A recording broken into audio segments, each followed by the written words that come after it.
sacré Sonic, hein, avec Pac-Man, Mario, Lara Croft, c'est quand même une des stars incontestées du jeu vidéo, une icône, une pointure, à tel point que tout le monde l'imite. Même, souvenez-vous, Yoda, dans le dernier Star Wars, quand il se bat contre l'Empereur, il bondit dans tous les sens. On dirait vraiment Sonic, il manque plus que le bruit des anneaux. Et on s'y croirait. Mais bon, oublions un peu cette pâle copie verdâtre pour nous occuper de l'original, le seul, le vrai, sur Wii aujourd'hui. Et quand je dis l'original, vous allez voir que c'est pas pour rien, parce que la manette de la Wii, la Wiimote, donne une nouvelle jeunesse à notre ami le hérisson bleu.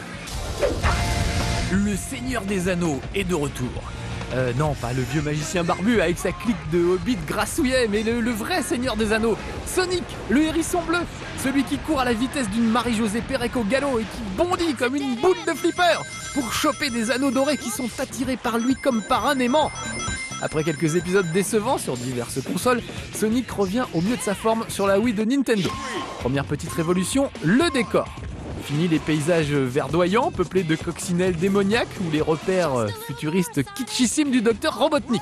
Sur les traces de Prince of Persia, Sonic opte cette fois pour des paysages dignes des contes des Mille et une nuits, autrement plus excitants et exotiques.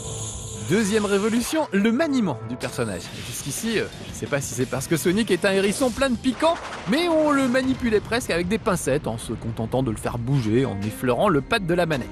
Pas de ça chez oui, un peu de courage que diable, vous allez m'empoigner cette manette et la secouer dans tous les sens.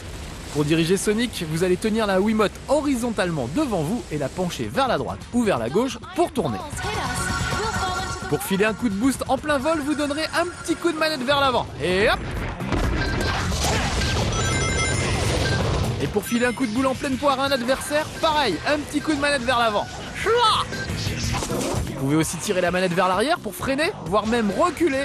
Mais on s'en fout, on n'est pas là pour ça. Sonic, il faut que ça trace. À secouer la manette comme ça, on a un peu l'impression de préparer un cocktail dans un shaker. Mais tant mieux. C'est autrement plus physique que l'ancien système.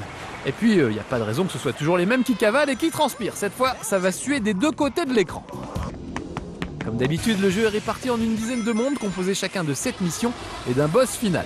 Leur chef suprême, le nouveau méchant, s'appelle Erazor Djinn et c'est autre chose que cette vieille baderne de Robotnik. Si le gaillard vous fait vraiment trop peur et que vous préférez affronter des potes, pas de problème. Sonic propose aussi un mode multijoueur vraiment sympa à base de mini-jeux rigolos qui exploitent eux aussi très bien le potentiel des manettes de la Wii. Si on m'avait dit en 1991 que 16 ans après, je me retrouverais à jouer avec 3 potes autour du héros de notre enfance, je l'aurais peut-être pas cru. Hérisson qui s'en délie.